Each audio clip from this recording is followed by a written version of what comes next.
Round 3 of the series was held at the Spanish track of Albacete. With temperatures of over 30 degrees in this region of Spain, it was the perfect setting for a 12-hour race at night, with the race starting just before dusk at 9 p.m. The Albacete racetrack is the only circuit in Europe that is fully floodlit, so it's ideal for night racing. The track itself is fairly flat, 3,539 metres long, with a good mix of corners and straights, and is a test track for many teams. Daytime temperatures meant that many teams found ways to keep cool, and this season the track organisers even provided pools for the teams to use. Last year's race was a 1-2 for Zhongchen Suzuki, with wildcards Folsch Endurance taking third. Zhongchen had moved to World Superbikes, but the local Folsch team were back again this year. Yamaha Austria had former Ducati rider Marc Garcia in for an injured Serafino Foti. Phase 1's new recruit was Frenchman Patrick Piot, and with Igor Yerman now riding with Yamaha Austria, his younger brother Marco would be racing with the number 76 Austrian team Klein. For a semi-privateer team, the GMT94 Yamaha squad are a pretty slick bunch. Since they were formed in 1992, the French all-volunteer team have attracted over 50 sponsors, a fiercely loyal fan base and a wealth of experience, much of which is down to the enthusiasm, organisational talent and sheer hard work by rider-manager and former French Superbike champion Christophe Guillot. 5 endurance wins at Le Mans, Oschersleben, Brno and the Nürburgring, along with many more podiums, have yet to translate to an endurance world crown. But you can be sure it will soon come. First year in endurance was 94 for Le Mans, when I met Michel Guerre, my mechanic of today, and we finished 6th place with a complete private bike and 5th place at the Boulder. But in fact, my dream was to be a French Superbike champion, so I waited until 98, to have this title. But endurance was good. To find the budget, because in France we have so much public, so much spectators, but it's a good chance, I think, for the World Championship. For us, I don't know, because the title is not so easy to have, but you can be sure one thing, we will be in battle all the year and we will be fight, and I want the title, yes. They might be German, but the PS Schlesinger team have new sponsors this year, along with a new machine, and have now gone Italian. Now called Burger King Lust. They were still running their old Suzuki GSXR 1000 at Assen and Zhuhai, but have now taken delivery of the brand new MV Agusta 1000cc F4 to develop into an endurance racing winner. With factory help and also data from Jürgen Teukert, who runs an MV Agusta team in Germany, we asked team manager Michael Rutzan what his plans were for the rest of this year. Okay, our plan is to finish the MV better than last year, and it's a big change because it's much more better than the Suzuki. Otherwise, it's a standard motorbike. We didn't have the time to change things, so most of it is standard. But it's much more better than the Suzuki. The drivers are 2 seconds faster than last year, so we're happy. MV Agusta, Ducati, a Works Benelli team. What next? A Moto Guzzi? At 1300cc, 130 rear-wheel horsepower and weighing only 190 kilos, the classic co-entry is something very special. This is a special prototype coming from Moto Guzzi itself. It's a factory bike. We're trying to remember how it was in the old days, in 1972 and 79, with the Boulder and all the endurance races. The story in qualifying was once again who could catch the dominant Castrol Suzuki team. Their China crash had put them second in the championship behind GMT94, but they were once again the team to beat at Albacete. They headed both the first and second qualifying timesheets along with night practice, ending up 1.2 seconds in front of GMT94, who themselves were only 0.07 of a second in front of Yamaha Moto 38. WRT Honda Austria had raised their game with new kit parts for their Fireblade and were in 4th, just in front of a strong wildcard Folsch Yamaha, who themselves had held off Bolliger, Phase 1 and Yamaha Austria. In 3rd place, Moto 38 rider Gwen Giovanni was the fastest of the team and was looking forward to the battle. Now Stefan Duchon is back, and he's also as fast as me because he did close to the same lap time than me. And with the race tire, we are in the same time also that Guillot, so maybe we can have a fight with them this time. I hope so. David Checker had crashed in his first qualifying for GMT 94, but along with teammates Sebastian Gimbert and William Cost, didn't think that a 1.2-second gap was that daunting. In Zhuhai was 1.4 to the pole, and we won the race. No, you never know. Here we are in 1.2 to the pole, and the race of 12 hours is so difficult. No, the only thing I can say is I never do 12 hours on the nights, and for sure will be difficult for me, for Suzuki, and for everybody. No, we will try to do the best. I know I'm home in Albacete in Spain. I'm so motivated, and I do my best to win, and we will see. But Dominique Meillon's Castrol Suzuki squad once again sat on pole, and once again it was Frenchman Vincent Philippe who put in the fastest times. Yes, the time is shorter than Zhuhai, but in Zhuhai the race tires really difficult to go fast. Here no problem. In the night I did a good lap time, so for the race I'm confident, and I think I can go fast in the race. Behind the Castrol Suzuki there were 3 Yamahas and 1 Honda, all within about 0.8 of a second of each other. The Kawasaki Bolliger team down in 6th place, and Phase 1, the world champions, in 7th. 10 metres wide and just over 3,539 metres long, Albacete has 12 corners with, strangely, only 5 of them with names. Spain's David Checker tells us how to get a good lap time. This is where we start. I have to run up there as fast as I can. Then I have to go to first corner as fast as I can before anybody else, and try to pass. First corner is one of the 4 most important corners of the circuit. Then I passed 4 and 5. It's so important corner because it's so fast. Then we pass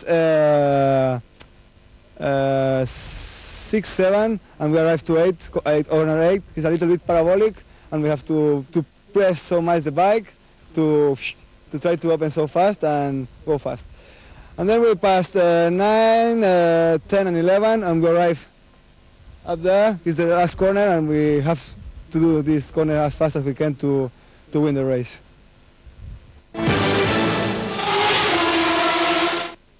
Just before 9 in the evening and the teams line up for the start. This was going to be the longest race of the season so far, and the rules were different regarding the points. The 12-hour race would score 38 points for a race win, 30 for second and 24 for third. And third is one place Moto 38 didn't want to be. So far this year they've been third at all of their races, and rider Gwen Giovanni was desperate to move up the podium.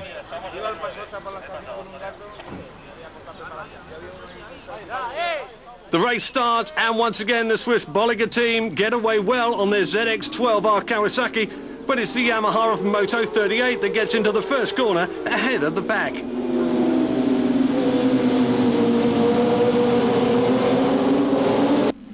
Gwen Giovanni on the Moto 38 Yamaha knew that the Castrol Suzuki number 3 would be after him from the start, and although the CERT team were held up briefly by fast starters Bolliger, they were soon passed and chasing. Wildcard team Falsch Yamaha were 4th, with Yamaha Austria and Honda Austria bracketing championship leaders GMT 94 in 6th. Only half a lap completed, and already the Castrol Suzuki had opened a gap on the Bolliger Kawasaki. Current world champions Phase 1 hadn't started so well, getting away in 16th place, but the experienced Spanish Pulse endurance team of Horas, Ribalta and David Thomas were out to emulate last year's podium place and would soon pass the Bolliger number 8 to take third on the track.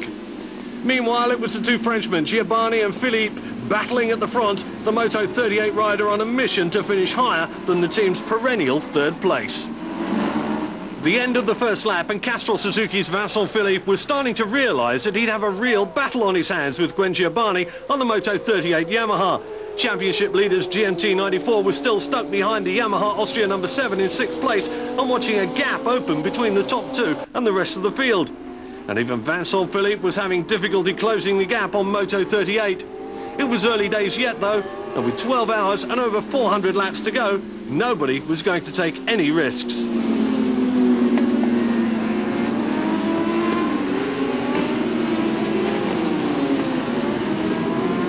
While battle had been joined at the head of the field, world champions Phase 1 had already climbed up the order 3 places into 13th. Their Yamaha R1 now 5 kilos lighter and 11 horsepower stronger since round 2 in China. And GMT 94 would shortly pass the Yamaha Austria number 7 to go into 5th place, with the Honda Austria number 5 staying in 7th. Giovanni was all on the move with the Yamaha, their Dunlops not seeming to work as well at the Albacete track as the Suzuki's tyres, also Dunlops, which were absolutely planted.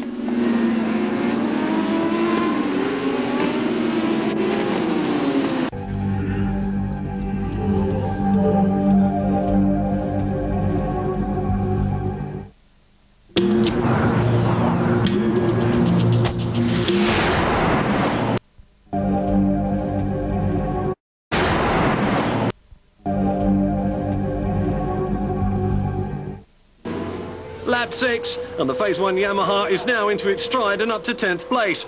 GMT 94 have passed the Bolliger Kawasaki to go 4th, but Vincent Philippe finally has the measure of Giovanni on the Moto 38 Yamaha and sweeps by into the lead.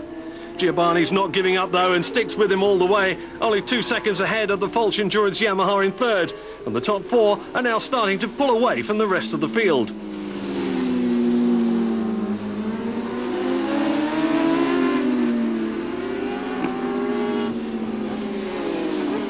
In the past 2 races, the Castrol Suzuki had taken an early lead on the track to control the race from the front, and Giovanni knew that he just couldn't let the number 3 bike get away this time. In the rest of the field, current world champions Phase 1 were by now up to 8th place, just behind the Bolliger Kawasaki.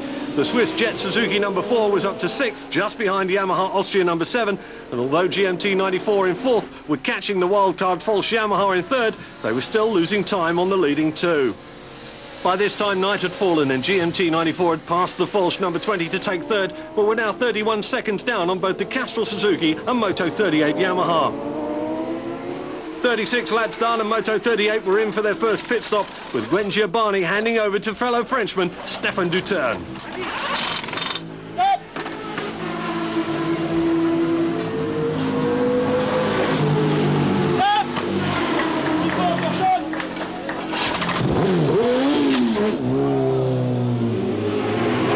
One lap later, and the Castrol Suzuki is in, with Vincent Philippe off for Olivier Faure to take over.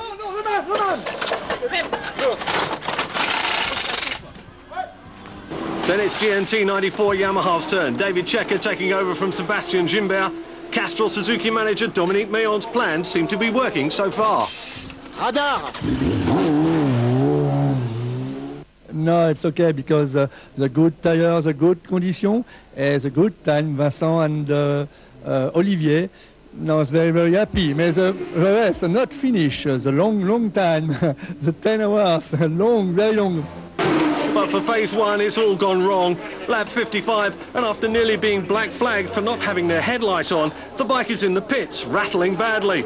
And they've only just got up to 4th place in the race. It's the gearbox.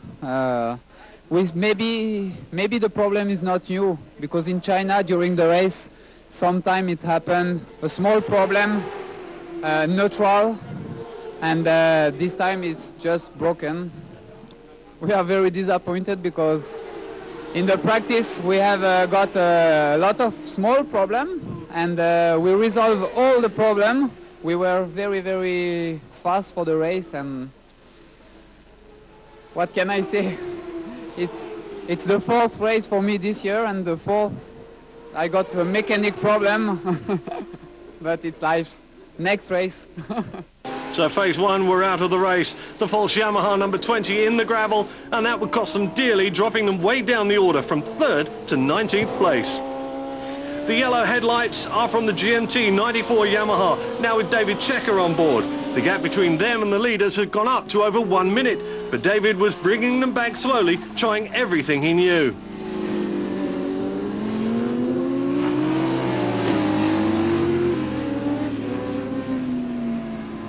GMT 94 were in the pits trying to find the reason for the slow lap times. We don't know exactly where is the problem. For sure, we are not so performant as usual in the track at the moment, but we progress step by step. I think it's possible to, without problem, to finish second, I think. In any case, we will be in race, we will fight. You can know that the riders are fighters. They want to try to win. The race is not loose at the moment. Then it was time for the number 94 to pit, and it's straight into the box to solve the problem.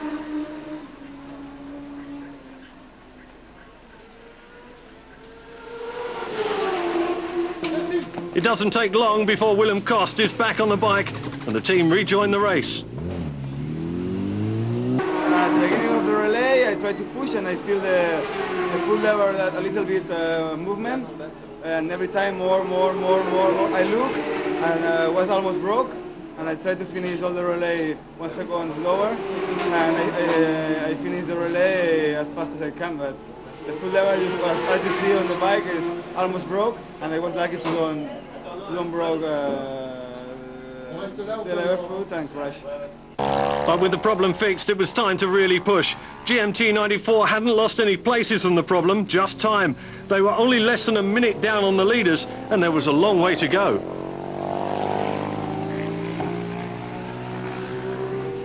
Midnight and 105 laps completed. The Castrol Suzuki number 3 still led the race, with Moto 38 Yamaha still second and GMT 94 less than a minute behind. Honda Austria number 5 were fourth, over a minute behind third place, while Kawasaki number 8 in fifth, a further 26 seconds down, with the Yamaha Austria number 7 in sixth, Jet Suzuki in seventh, Shell Academy, the Phase 1 Juniors in eighth, Diablo 666 in ninth, and Suzuki No Limits number 44 in 10th. The big 1300cc Classic Cone Moto Guzzi was still going strong, but giving away up to 60 horsepower on the other bikes was down in 19th. The World Champions Phase 1 were the only retirement so far in the race. But there were problems for the Burger King Lust MV Agusta number 11. A mystery electrical fault had forced the 1000cc machine into the pits, and they'd lose over half an hour finding out that the drive gear on the generator had broken, and that dropped them from 10th place all the way down to 18th.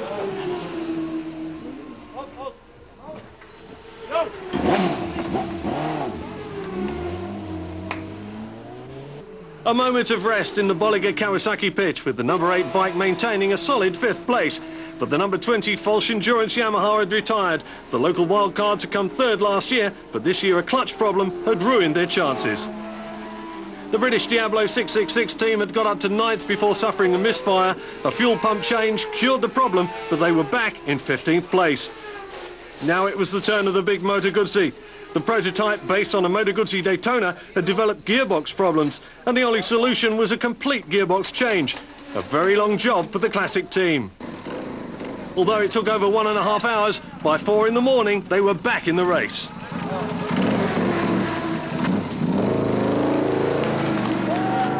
Yes, we changed the complete gearbox, so we think it was a good time to change it, so we're quite happy with it. We're quite happy. It wasn't working at the end. We did about 5.5 hours, so we needed to stop. So.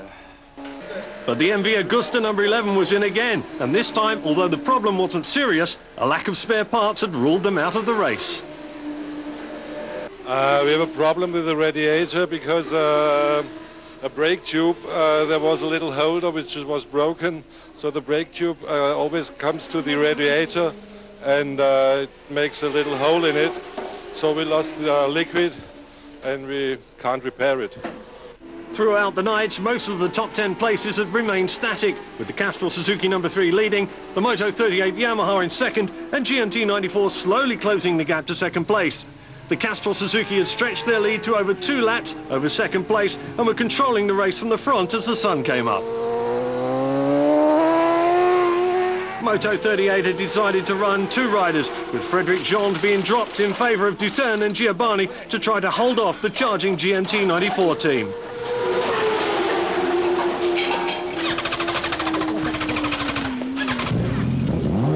We pushed very hard, but now Cheka made a very good lap time. I saw it just in front of me and I tried to catch him back, but he just was going away just a few each lap, so now it's a fight till the end, I think.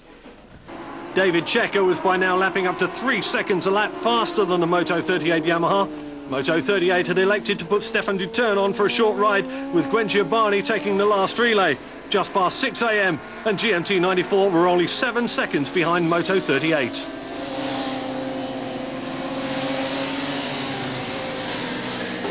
.378 laps completed, and Vincent Philippe takes over from Mathieu Legrive on the Castrol Suzuki number 3 with 2 laps in hand over GMT 94, who took second place from Moto 38 at 6:20 in the morning.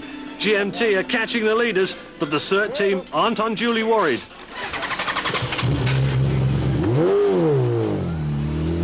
I control the race, I look the difference with Yamaha GMT and 38.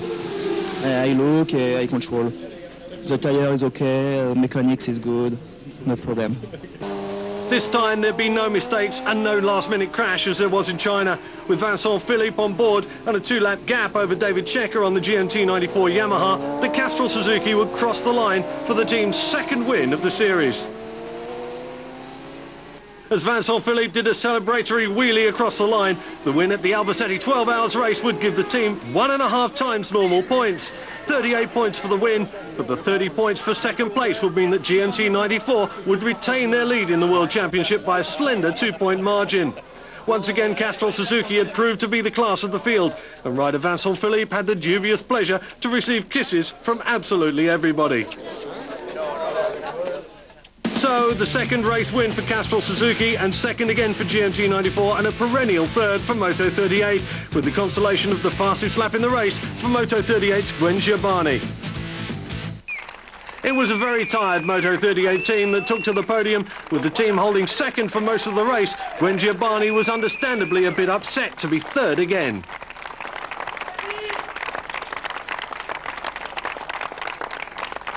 We just had to send Frédéric Jean, who is a bit slower than us, and they sent GMT sent Cheka. So Cheka was really faster than Frédéric, and he puts about 70 seconds difference. So after I went out, I tried to do the best to come back and expect something happen. We never know, but just I could make about 1 or 2 seconds per laps in a good lap, so I just decreased a little bit, so that's all. And I pushed till 15 minutes before the end of the race, and after that I go slow, just wait, very tired. For GMT 94, the fight back from third was nothing less than spectacular. The team of Sebastian Gimbert, Willem Kost and David Checker holding on to the championship lead. We change the order of the rider. We prefer to David Checker ride, and he ride very fast at his last run. And for me, after it was more easy, because when I started my last run, I had 70 seconds. I understand that it was possible to finish second. But once again, the class of the Castrol Suzuki squad had shone through, with Vincent Philippe, Mathieu Legrive and Olivier Faure dominating the race from the 6th lap to win the 12 Hours of Albacete.